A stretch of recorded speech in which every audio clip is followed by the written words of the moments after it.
Cette émission vous est présentée par CIH Bank.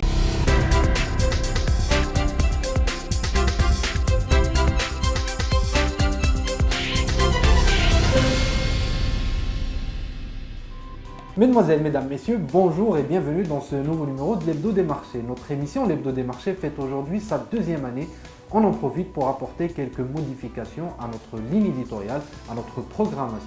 Ainsi, 3 rubriques seront désormais mises en avant dans l'émission. Il s'agit de la rubrique le bilan de la semaine boursière, les tops et les flops, ainsi que le focus de la semaine. Je vous donne rendez-vous dans quelques secondes pour le bilan de la semaine boursière.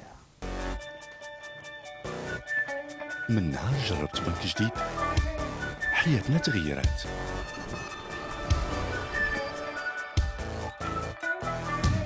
من نهار جربت بنك جديد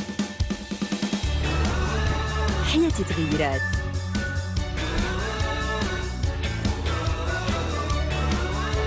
من نهار جربت بنك جديد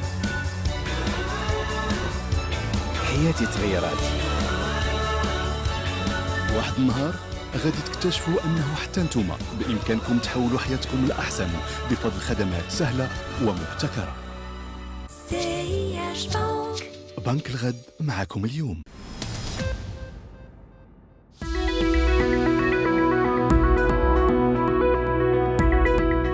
Un chiffre à retenir, les volumes hebdomadaires cette semaine se situent à 306 millions de dirhams, en baisse de 57,5% par rapport à vendredi dernier. La tonie de la cote durant cette semaine a été portée notamment par les grandes capitalisations du marché comme Ciment du Maroc qui a perdu un peu plus de 8%, Maroc Télécom, Wafa Assurance ou encore BCP et BMCE BOA. Le duo résidence d'Al Saada et Tijari Wafa Bank canalise à lui seul près de 29% des transactions de la semaine selon les calculs de Crédit du Maroc Capital. Le volume global depuis le début de l'année 2017 atteint 13,69 milliards de dirhams avec une part de 93,8% pour le marché central.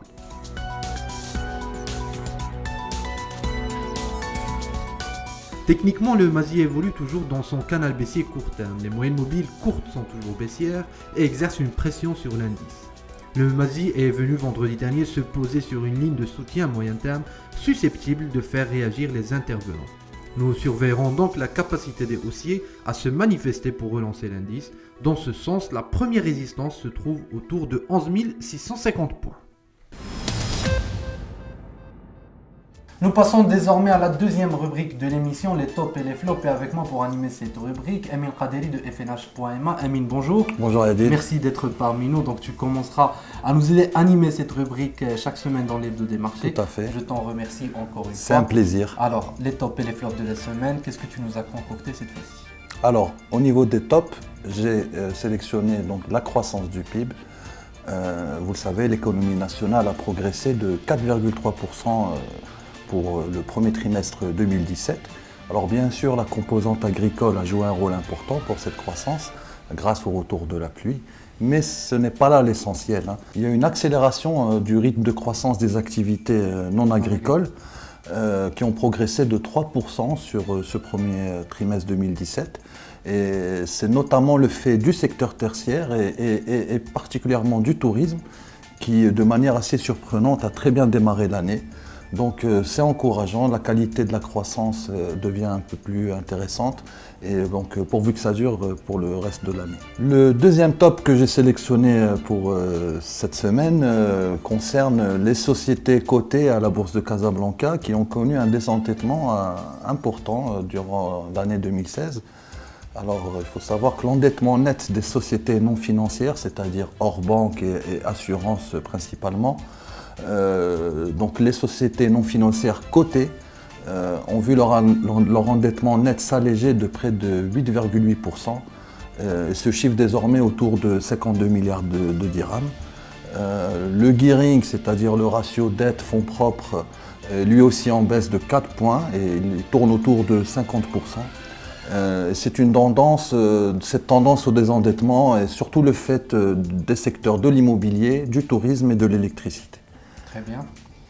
Alors on va passer au flop à présent et on va rester sur le marché action pour dire qu'on a eu un trimestre assez particulier avec un début d'année très fort et puis petit à petit ça s'est complètement dégonflé, ratatiné, avec un mois de mars qui s'est terminé sur une contre-performance de moins 5%. Donc on a effacé tous les gains enregistrés en début d'année. Tout à fait, le Mazdi affiche même une performance négative de moins 3, quelque chose. Absolument. Et surtout sur les volumes qui se dégradent d'une manière assez spectaculaire. Alors rien que pour le mois de mars, on a un volume en baisse de 11%, autour de 2,5 milliards de dirhams. Et aussi depuis mars, depuis fin mars, donc cette première semaine d'avril, on voit que les choses ne s'arrangent pas vraiment et qu'on continue sur cette tendance un petit peu faiblarde et assez... Tout à fait, d'ailleurs on a des difficultés à couvrir ces derniers temps le marché puisqu'il ne se passe pas grand chose des investisseurs. Difficile de s'y retrouver. Un dernier point peut-être? Alors un dernier point, c'est un flop mais c'est aussi un coup de gueule si vous voulez. Donc ça concerne l'assurance Check-a-Full. Vous le savez, les textes d'application de cette assurance participative ont pris beaucoup de retard par rapport aux textes régissant la banque participative. Alors on évoque de plus en plus l'éventualité de démarrer des banques participatives avec des assurances conventionnelles pendant un laps de temps. Concrètement, ça voudrait dire que les banques offriront des produits participatifs à leurs clients, mais qui seront adossés à des assurances conventionnelles. Et pour plusieurs professionnels du secteur, c'est une hérésie qui brouille les pistes et qui n'est pas du tout bonne pour l'image de ce marché. Et ils plaident donc cette même professionnelle pour un lancement simultané de la banque participative, de l'assurance Check-a-Full, mais aussi des soukouks, quitte à temporiser le démarrage des banques, parce qu'on le sait, certaines d'entre elles sont déjà prêtes, sont dans les starting blocks, qui n'attendent que le feu vert. Donc c'est une question qu'il faudra trancher assez rapidement pour apporter un peu de visibilité et de clarté à tout le monde. Et c'est la faute à qui ce décalage? Est-ce que c'est le régulateur? Non, on ne peut pas vraiment lui reprocher grand-chose, étant donné que la réforme du Code des assurances n'a commencé qu'1 an et demi après celle de la loi bancaire, et donc il est normal qu'il y ait ce retard. La réforme sur les banques a démarré bien avant. Voilà, c'était en 2014 et celle des assurances a démarré bien plus tard. Donc on ne peut pas véritablement incriminer la CAPS qui fait son possible pour rattraper le retard, mais c'est pas facile. Voilà, d'ailleurs, les gens de la CAPS étaient présents au meeting sur l'information financière. Absolument. Et ce point a été longuement évoqué, discuté, Absolument. etc. Merci beaucoup, Amine, pour ces éclaircissements, pour les tops et les flops. On te retrouve la semaine prochaine pour nous parler à nouveau des tops et des flops de la semaine. Et je voudrais juste signaler que Amine Kaderi, vous pouvez le retrouver sur la page Facebook de FNH.MH chaque semaine, chaque jour pour la revue de presse. Absolument. Que tu la matinale presse, voilà donc, que tu démarres en direct. Donc une petite bouffée d'informations avant de démarrer votre journée dans un format assez original au Maroc. Merci Amine, je te dis à la semaine prochaine et nous passons à la troisième rubrique de l'Hebdo des marchés, le focus de la semaine. Nous continuons, mesdames, messieurs, avec le focus de la semaine que nous consacrons cette fois-ci au troisième meeting sur l'information financière. Ce meeting s'installe petit à petit comme une référence au Maroc en ce qui concerne l'information financière. Alors après une première édition consacrée à la data de marché, une seconde consacrée au rôle du digital dans le développement des marchés financiers, cette édition a consacré 2 nouveaux segments du marché financier, si on peut appeler ça ainsi. Il s'agit de la finance participative et de la finance verte. Ce meeting a connu la participation de plusieurs intervenants sur 3 panels différents, puisque la flexibilité du dirham ainsi que la fiscalité étaient également abordées lors de ce meeting. Et puis il a connu la participation de Mohamed Boussaïd, ministre des Finances, fraîchement reconduit à ses responsabilités. C'était sa toute première sortie en public lors de ce meeting. On l'écoute, il parle des enjeux de ces domaines financiers, la finance participative ainsi que la finance verte. Bon, le troisième meeting de l'information financière est un rendez-vous important qui réunit l'ensemble de la communauté financière pour discuter de sujets sérieux, bien entendu, de sujets importants qui ont relation avec l'information financière. Donc cette année, le sujet concerne tous ces instruments dits alternatifs, instruments financiers alternatifs. Bien entendu, il y en a plusieurs, mais 2 aujourd'hui sont à la page. Le premier concerne le lancement déjà opéré des banques participatives et qui rentrent dans le cadre des finances participatives. C'est un projet, un chantier lourd qui a pris des années de maturation, de réflexion pour la mise en place du cadre réglementaire et qui aboutit à l'agrément d'un certain nombre de banques participatives qui viendraient compléter le travail aujourd'hui important que l'ensemble du système bancaire dont on doit être fier. Le système bancaire marocain qui est un système bancaire fort, solide, innovant, qui a des ambitions continentales, qui est présent aussi dans un certain nombre de pays d'Afrique subsaharienne. Donc cette banque participative viendrait compléter tout le système bancaire aujourd'hui et l'ensemble des produits aujourd'hui offerts, qu'il s'agisse des ménages ou qu'il s'agisse des entreprises. Le deuxième sujet concerne la finance participative, avec cet engagement et cet élan mondial de réduction des gaz à effet de serre et le succès éclatant de l'organisation de la COP22 à Marrakech et les engagements pris par le Maroc pour participer à cet engagement mondial, il va falloir bien entendu lancer des projets qui ont trait à l'adaptation ou à l'atténuation des gaz à effet de serre. L'ensemble des projets sur la base de ce que le Maroc a présenté représente environ 85 milliards de dollars qu'il va falloir lever. Mais lever avec bien entendu une approche nouvelle, innovante, des instruments nouveaux qui aujourd'hui sont en train d'être testés au niveau national mais aussi au niveau international. Donc ces deux aspects représentent la continuation de tout le travail considérable, important et impactant que notre pays a entrepris en matière de réforme des marchés des capitaux et des marchés financiers. Bien sûr, nous ne pourrons pas passer en revue l'intégralité des interventions lors de ce meeting.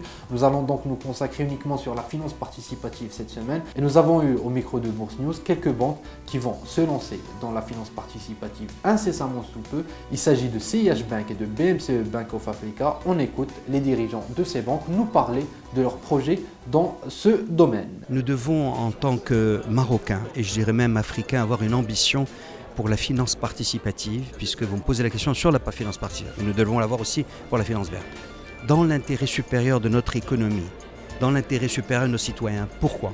Parce que cette finance participative vient compléter le paysage bancaire et financier marocain en recherchant une clientèle ou en permettant une offre de produits pour une clientèle qui a un référentiel religieux très précis et qui souhaiterait, selon cette éthique, ces valeurs qui sont charia, pouvoir accéder au financement, accéder à une banque pour déposer sans nécessairement recevoir un taux d'intérêt parce qu'elle considère que le taux d'intérêt ne devrait pas être dans ce référentiel.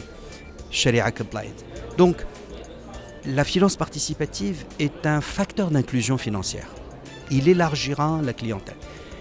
La finance participative va être un élément aussi de stabilité financière. Pourquoi ? Parce que le simple fait qu'une banque participative est partie prenante du financement des projets fait qu'elle partage les pertes et les bénéfices. Elle va, ça a été démontré dans la finance cette fois-ci islamique à travers le monde, qu'elle est plus résiliente. Les effets de levier, c'est-à-dire le taux d'endettement de ces institutions bancaires par rapport à leurs fonds propres sont souvent inférieurs à ce que l'on remarque ailleurs, dans les banques conventionnelles de par le monde. Alhamdoulilah, au Maroc, nous avons des banques conventionnelles solides, qui ne sont pas ces banques risquées. Mais elles viendront participer à la résilience. Et le fait que les banques conventionnelles soient derrière les actionnaires majoritaires de ces banques participatives augure du fait que la pénétration de la banque participative va être progressive et durable. Ça va être l'assurance que ça va rentrer dans un cadre cohérent et qu'il n'y aura pas le risque d'une espèce je parlais de guerre civile entre la banque conventionnelle et la banque, au détriment du client, au détriment du système bancaire marocain, de sa solidité. Une des forces de l'économie marocaine, c'est son système bancaire. Donc, il ne faudrait pas qu'on tombe, et on n'est pas tombé grâce à Dieu, puisque la structuration qui a été faite, menée par la Banque centrale, il faut rendre hommage à la Banque centrale et à son gouverneur, le fait qu'il y ait une seule loi qui préside à tout cela, et le fait qu'il y ait une expérience marocaine qu'on est en train de développer. Voyez-vous, toutes les marques sont des marques typiquement marocaines, même s'il y a des actionnaires étrangers du savoir-faire. Et le fait que tout soit fait en parfaite concertation, parce que c'est de l'assurance que ça va bien marcher, Inch'Allah. Aujourd'hui, on a traité dans le colloque deux types d'approches qui sont des approches de financement nouveaux, financement dit alternatif. C'est la finance participative d'un côté et la finance verte de l'autre. Alors déjà, l'approche sur ces deux types de produits ou de types de canaux en fait, c'est d'avoir accès à un certain nombre d'investisseurs internationaux ou nationaux qui souhaitent mettre leur argent sur des projets ou par des canaux qui a leur préférence. Je commence par la finance verte. La finance verte consiste à émettre des obligations, des bons en fait, qui vont financer des projets spécifiques liés soit à la sauvegarde de l'environnement ou à l'énergie dans un cadre d'énergie renouvelable ou d'énergie non émettrice de gaz à effet de serre. Il y a un certain nombre de capitaux qui veulent se placer sur ces projets, qui ne peuvent pas y aller par les instruments classiques parce que quand vous achetez un bon ou une obligation classique, vous ne savez pas votre argent où est-ce qu'il va être placé exactement. Là, avec ces bons, on sait très bien qu'il va être placé dans des projets de cette nature. Pour la banque participative, c'est la même chose. Donc il y a des gens qui préfèrent passer par les canaux de ce type de banque parce que ça correspond à leur éthique, ça correspond à leurs convictions. Le Maroc, en se dotant de banques participatives aujourd'hui, répond d'abord aux soucis de sa population qui souhaite avoir ce type d'offre pour des financements alternatifs au financement classique. Je rappelle que la différence, c'est que les banques participatives, l'adossement des financements n'est pas sur des intérêts, il est fait sur le partage des bénéfices. Donc on finance un projet, on finance quelque chose et le bénéfice est partagé entre la banque, évidemment, qui fait le financement et les gens qui ont apporté l'argent pour assurer ce financement. Contrairement aux banques conventionnelles où le crédit est plutôt lié à des intérêts. Donc les gens auront le choix de type de financement. Alors ces banques permettront aussi des émissions d'obligations, des émissions qu'on appelle en l'occurrence des sukuk. Les sukuk, c'est des émissions obligataires adossées à des projets qui correspondent à l'éthique des banques participatives, c'est-à-dire qui ne concernent pas des domaines comme la vente d'alcool, comme les jeux, etc. Et donc les gens qui participent à ça savent que les projets qu'ils financent sont dans des domaines qui correspondent à leur choix éthique. Et pour conclure, nous avons demandé à Anwar Hassan, expert international en finance islamique et participative, de nous parler de son appréciation du marché participatif au Maroc. Pour lui, est-ce que les ingrédients sont réunis pour lancer dans de bonnes conditions la finance participative? Quelles pourraient être les parts de marché de la finance participative au Maroc? Nous lui avons posé la question. Première, où on en est, je crois qu'on a fait 50% du chemin. Le cadre réglementaire est prêt, en tout cas au moins pour les banques. Il est en train d'être finalisé pour le Takafoul, pour l'assurance islamique. Et au niveau des marchés de capitaux, la maturation du secteur est là, puisque l'État devrait bientôt émettre ses premières obligations islamiques qu'on appelle soukouk. Donc on a fait la moitié du chemin, il reste l'autre moitié, la plus importante, c'est-à-dire l'adhésion des consommateurs. Il reste à savoir dans quelle mesure le consommateur marocain va adhérer au principe, et ça dépendra de deux choses. La qualité du service et le prix du service. Il faut que la qualité du service soit au moins équivalente à celle des banques conventionnelles et le prix attractif. Alors on verra ce que les décisions de gestion des différentes fenêtres ou filiales impliqueront. À titre personnel, puisque vous m'avez posé une deuxième question, qu'est-ce que vous en pensez à titre personnel?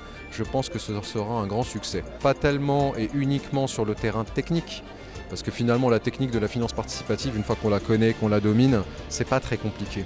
En revanche, je pense que c'est une opportunité unique de faire du neuf avec du vieux.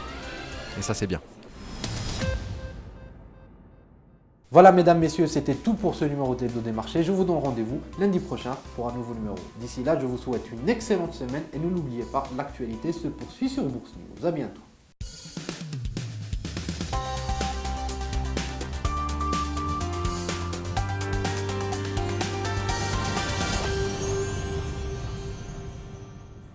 Cette émission vous a été présentée par CIH Bank.